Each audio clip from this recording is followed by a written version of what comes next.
మనిషి చేసిన తప్పులకు శివుడు ఏ విధంగా తమ కర్మను అనుభవించేలా చేశాడు అనేది ఫుల్గా తెలుసుకుందాం. ఇంట్రెస్టింగ్ టాపిక్స్, మిస్టరీ, డివోషనల్ ఇలాంటి యూస్ఫుల్ కంటెంట్ ఎంతో కూడా మా ఛానల్లో వస్తాయి. లైక్ చేయండి, అలాగే సబ్స్క్రైబ్ చేసుకోండి. సో వీడియో మొత్తం స్కిప్ చేయకుండా చూడండి. కొన్ని చేసిన తప్పులకు వెంటనే శిక్ష పడదు, కానీ మేమేదో సాధించమని సంతోషపడిపోతూ ఉంటారు. కొంతమంది చేసిన తప్పులకు పశ్చాత్తాపడతారు, వెంటనే చేసిన తప్పును సరిదిద్దుకుంటారు. కానీ ఎవరు చూసినా చూడకపోయినా ఒక శక్తి నేను గమనిస్తూనే ఉంటుంది. ఆ శక్తి పేరే ఆ మహాదేవుడు. అందుకే కదా రాక్షసులైనా సరే భక్తితో పూజిస్తే వెంటనే కర్ణ చూపుతాడు ఆ శివయ్య. అందుకే బోలో శంకరుడు అంటారు. మరి మనము మన తప్పును తెలుసుకొని మారితే క్షమించడా? కానీ మారకుండా అహంకారంతో ముందుకు వెళ్తారా లేదా అనేది చూస్తూ ఉంటాడు. అందుకే మనిషి మారడానికి కొంచెం సమయాన్ని కేటాయిస్తాడు. మారితే క్షమిస్తాడు, మారకపోతే ఆ కర్మ తన లైఫ్ లోకి తిరిగి వచ్చేలా చేస్తాడు. అందుకే తన అహంకారం అలాగే ఉంటుందా, ముందుకు అలాగే వెళ్ళిపోతాడు అనేది చూస్తూ ఉంటాడు అంతే. కానీ ఆ రోజు మాత్రం నిన్ను డబ్బు కాపాడదు, నీ అహంకారం కాపాడదు, నీ పదవి కాపాడదు. కర్మ ఏ రోజైతే నీ లైఫ్ లోకి తిరిగి వస్తుందో ఆ రోజు కాపాడే వాళ్ళు ఎవ్వరు ఉండరు. నువ్వు చేసిన తప్పు ఏ రోజైతే నువ్వు సరిదిద్దుకుంటావో ఆ రోజు శివుడు నేను కాపాడతాడు. కానీ మీకు ఒక కథ చెప్తాను. ఇది ప్రతి ఒక్కరి జీవితంలో లేటుగా అర్థం చేసుకునే ఒక నిజం. ఒక ఊరిలో అంశు అనేవాడు ఉండేవాడు. తనకి మనసులో ఎప్పుడు ఒకటే ఉండేది, డబ్బు, అధికారం, రెస్పెక్ట్. ఈ మూడు కావాలని మనసులో ఎప్పుడు ఉండేవి. దానికోసం ఏది చేయమన్నా చేయడానికి సిద్ధంగా ఉండేవాడు. కానీ షో కోసం అందరికి సహాయం చేస్తున్నట్టు మంచివాళ్ళ ఉండేవాడు. కానీ తన దగ్గర పనిచేసే వాళ్ళని మాత్రం చులకనగా చూడడం, అవమానించడం, రెస్పెక్ట్ లేకుండా మాట్లాడడం, ఈ విధంగా మాట్లాడుతూ ఉండేవాడు. కానీ తను చేసే తప్పేంటో తనకు తెలియదు. అందరినీ తీసి పడేసినట్టుగా మాట్లాడేవాడు. కానీ తను అనుకున్నట్టుగానే తన లైఫ్ లో పేరు, అధికారం, రెస్పెక్ట్ అన్ని సంపాదించాడు.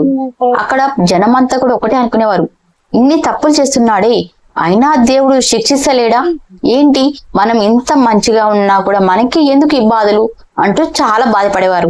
ఒక రోజు ఒక వృద్ధుడు తన దగ్గర పనిచేసేవాడు. తను చేసిన డబ్బులే కదా అడుగుతున్నాడు.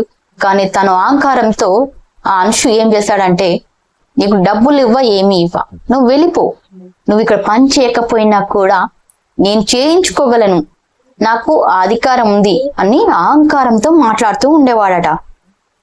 అప్పుడు ఆ వృద్ధుడు ఒక్క మాట కూడా అనకుండా సైలెంట్ గా ఆ శివయ్య వైపు చూస్తూ, శివయ్య, ఎవరు చేసిన తప్పులకు వాళ్ళే కర్మ అనుభవిస్తారు, నేను చేసేదేముంది, అంతా నువ్వే చూసుకుంటావు కదా, అంతా నీలీలే అంటూ అలా తన మనసులో బాధపడుతూ వెళ్ళిపోయేవాడట.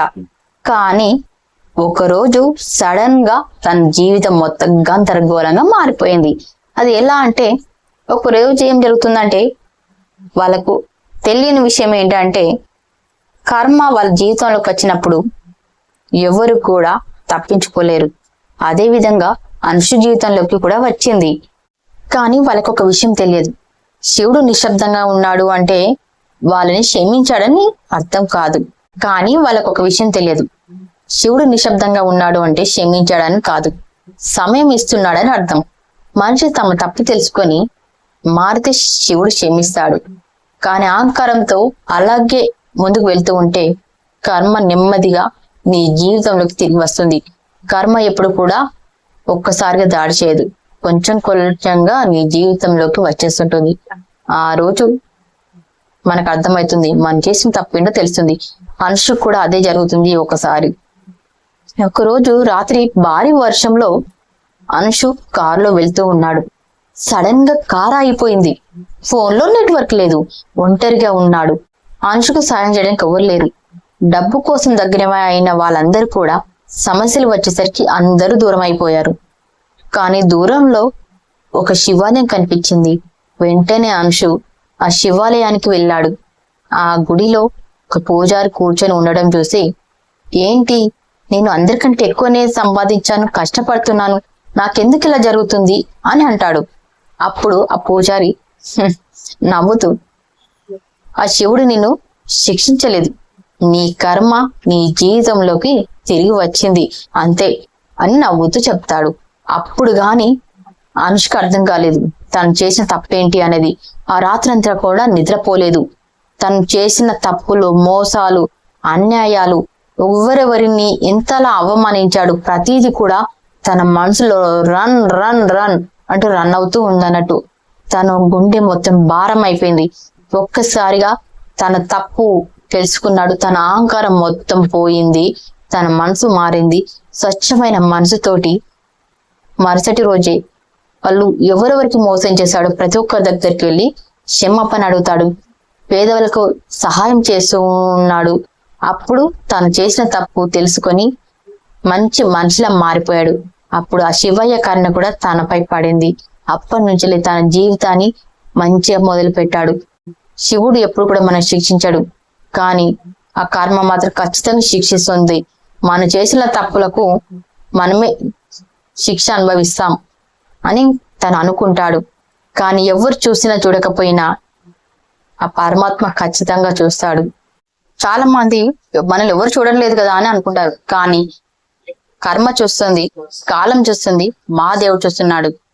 అందుకే కానీ కర్మ మాత్రం ఎవరు చేసిన తప్పులకి వాళ్ళు ఖచ్చితంగా కర్మ అనుభవిస్తారు అన్నట్టు. శివుడు ఆలస్యం చేయొచ్చు, కానీ తప్పకుండా వాళ్ళు చేసిన తప్పుకి కర్మ అనుభవించేలా చేస్తాడు.